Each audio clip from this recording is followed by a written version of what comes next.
রিতা, আমার তো কাজে যাওয়ার সময় হয়ে গেল। এক মুঠো ভাত খেতে দাও। আজ তোমার কাজে যাওয়ার দরকার নেই। গতকাল তোমার শরীর খুব খারাপ ছিল। এভাবে জ্বর নিয়ে মাঠে যেতে হবে না। শরীর ভালো হোক, তারপর না হয় মাঠে যেও। আরে না না, কিসব কথা বলছো তুমি? ধান কাটার সময় হয়ে গেছে। আগামী সপ্তাহে খোকনের স্কুলের মাইনে দিতে হবে। তাই তো আজকে সকাল সকাল মাঠে যাচ্ছি। ধান কেটে বাজারে বিক্রি করতে হবে। আচ্ছা ঠিক আছে, তাহলে তুমি খোকনকে তোমার সাথে নিয়ে যাও। ছেলেটা তো বড় হচ্ছে, ওকেও কাজকর্ম শেখাতে হবে।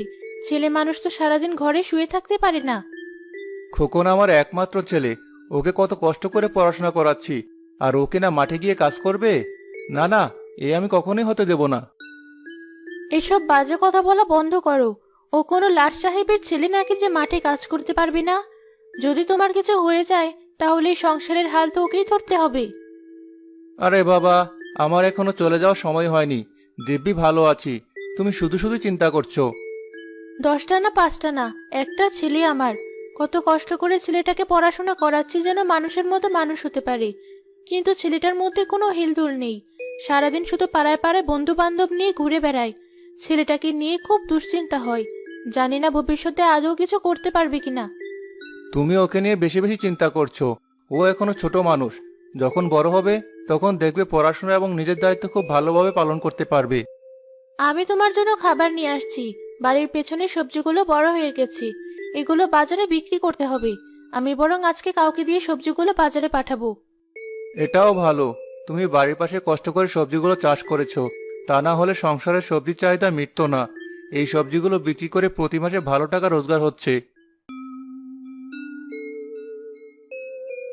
এই পৃথিবীর সবচেয়ে ভাগ্যবান ছেলে হলি তুই।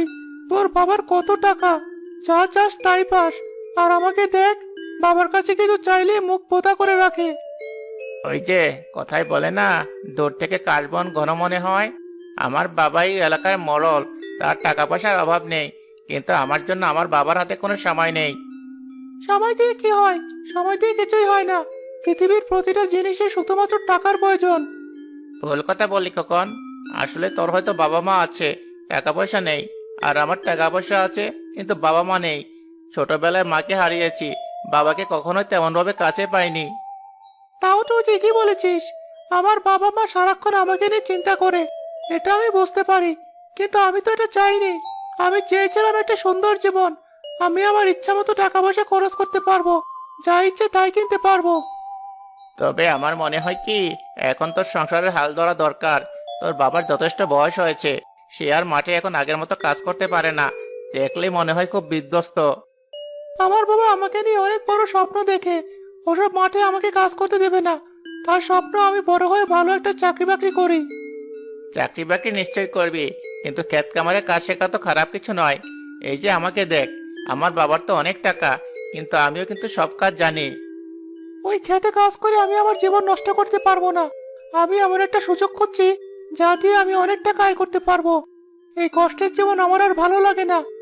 ঠিক আছে, ভাগ্য কাকে কোথায় নিয়ে যায় কেউ কিছু বলতে পারে না। চল এখন বাড়ি ফিরে যাই।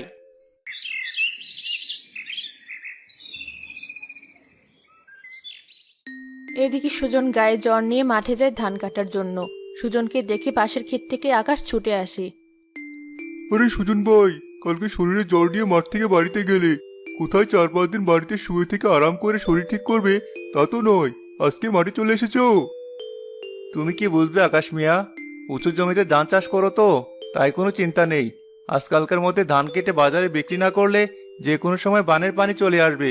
তখন না খেয়ে মরতে হবে। এমনিতেই বেশ কিছু গ্রাম পানিতে তলিয়ে গেছে। তবে তুমি ঠিকই বলেছো, কিন্তু তুমি একা একা এত ধান কাটতে পারবে? তাই বলছিলাম, সাথে 2-1 জন লোক নিয়ে নাও। তাছাড়া তুমি চাইলে তো তোমার ছেলেকে সাথে নিয়ে আসতে পারো। ও তো এখন বড় হয়ে গেছে। তোমার কথা ঠিক আছে, কিন্তু দেখো, এখন যদি 2-1 জন লোক নেই, তাদের আরো বাড়তি টাকা দিতে হবে। এমনিতেই সংসারের অবস্থা ভালো না। এই ধান থেকে কিছু ধান নিজেদের জন্য রাখতে হবে খাওয়ার জন্য। বাকি ধান বাজারে বিক্রি করে ছেলের কলেজের মাইনে দিতে হবে। আরো কত খরচ আছে। আমার ছেলেটা এগুলো কাজ পছন্দ করে না, তাই ওকে আর মাঠের কাজে জড়াতে চাই না। এটা তুমি কোনো কথা বলে সুজন ভাই? বাবার কাজে ছেলের লজ্জা কিসের? যদি তোমার কিছু হয়ে যায়, এই সংসারের দায়িত্ব তো ওকেই নিতে হবে, তাই না? ছেলেকে ছোট থেকে ভালো স্কুলে পড়াচ্ছ, তাই হয়তো এগুলো কাজে লজ্জা পায়। আরে আকাশ, আমার ছেলেকে কি আর মাঠে কাজ করে সংসার চালাতে হবে? সে ভালো পড়ালেখা করে বড় ডাক্তার ইঞ্জিনিয়ার হবে, তখন সে চাকরি করে টাকা রোজগার করবে। ছেলেটা যদি মানুষের মতো মানুষ হয়, তখন আমার আর কোনো কষ্ট থাকবে না। তাই তুমি ঠিকই বলেছ।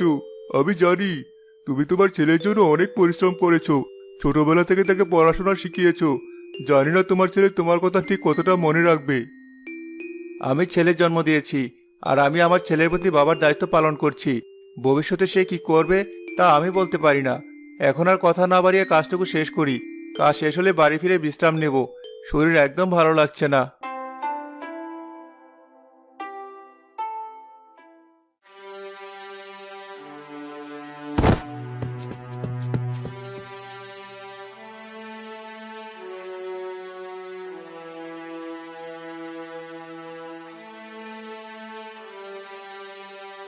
ডাক্তার সুজনকে দেখে কিছু মাসের জন্য মাঠে যাওয়া নিষেধ করে দেয়।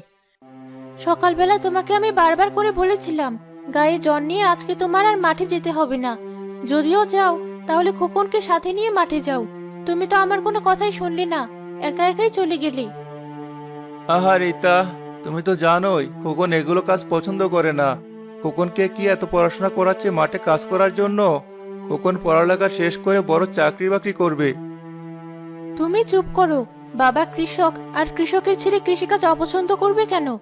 অনেক কৃষকের ছেলে বাবার সাথে মাঠে কৃষিকাজ করেও বড় চাকরি বাকরি করেছে। তোমার ছেলে আসুক বাড়িতে, কাল থেকে ওকে আমি মাঠে পাঠাবো ধান কাটার জন্য। দেখো রীতা, শুধু শুধু এগুলো নিয়ে অশান্তি করো না তো। দুদিন আরাম করে আমি মাঠে যাব ধান কাটতে। বলা যায় না, যে কোনো সময় বন্যার পানি চলে আসতে পারে। জমি যদি একবার পানিতে তলিয়ে যায়, তাহলে সর্বনাশ হয়ে যাবে। তুমি এগুলো নিয়ে একদম ভেবো না। খোকন বাড়িতে আসলে আমি খোকনকে ঠান্ডা মাথায় বুঝিয়ে বলবো। দেখি তারপরও কি বলে। এগুলো শোনার পর যদি খোকন নিজের ইচ্ছায় মাঠে না যায়, আমি আর ওকে একটা কথাও বলবো না।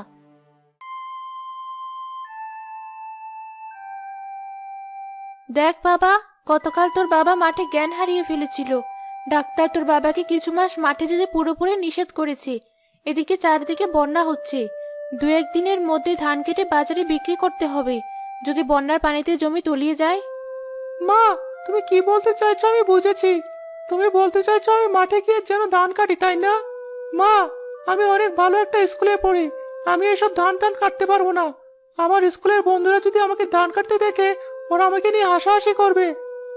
দেখ বাবা, বাবার কর্ম নিয়ে লজ্জা করতে নেই। অনেক কৃষকের ছেলে ডাক্তার ইঞ্জিনিয়ার হয় না। তোর বাবার আমি তো এর আগে কখনো তোকে মাঠে ধান কাটতে যেতে বলিনি। এখন আমরা পরিস্থিতির শিকার হয়েছি বলে তোকে ধান কাটতে যেতে বলছি। এতই যদি ধান কাটার প্রয়োজন হয়, 2-3 জন লোক দিয়ে ধান কাটলেই তো পারো। শুধু শুধু কেন আমাকে এগুলো কাজে জড়াতে চাইছো?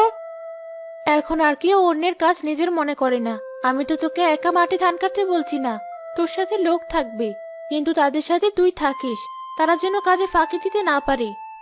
মা, যদি আমাকে মাঠে ধান কাটতে যেতে হয়, তাহলে আমি আর পড়াশোনা করব না। এখন থেকে মাঠেই ধান কাটবো। আসলে তুমি আর বাবা মিলে আমাকে এখন কৃষক বানাতে চাইছো।